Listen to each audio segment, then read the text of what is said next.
السلام عليكم ورحمة الله وبركاته، اهلا وسهلا بحضراتكم فيديو جديد.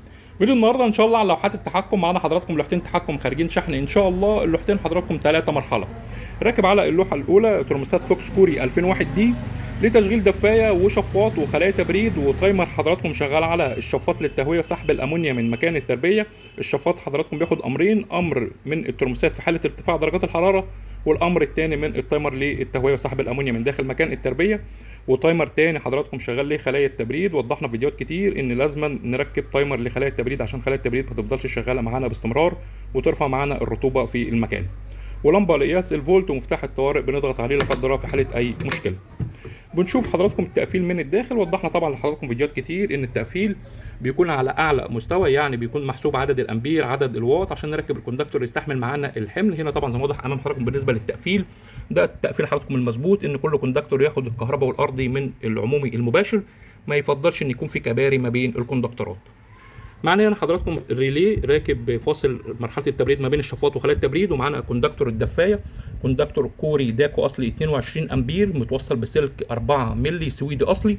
وكوندكتور الشفاط كوندكتور 12 امبير داكو كوري اصلي متوصل بسلك سويدي اصلي 2 مللي.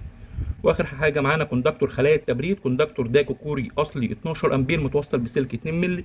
واللوحه حضراتكم متجمعه بالكامل على مفتاح ثنائي هونداي كوري اصلي 40 امبير.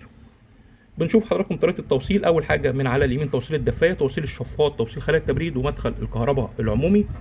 وهنا طبعا حضراتكم الحساس الرئيسي للوحه التحكم، الحساس الكوري اللي دقيق جدا معانا في قرايه درجات الحراره وتظبيط درجات الحراره بشكل اوتوماتيك سواء صيف او شتاء.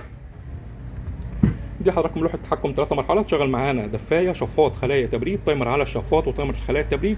برضه حضراتكم اللوحه الثانيه 3 مرحلات، تشغل دفايه شفاط خلايا تبريد، تايمر على الشفاط وتايمر لخلايا التبريد. طلب كبير الفتره الاخيره على لوحه التحكم الثلاثه مرحله، وفرناه حضراتكم بشغلنا المميز الشغل الكوري فقط، مش شغالين في الصيني.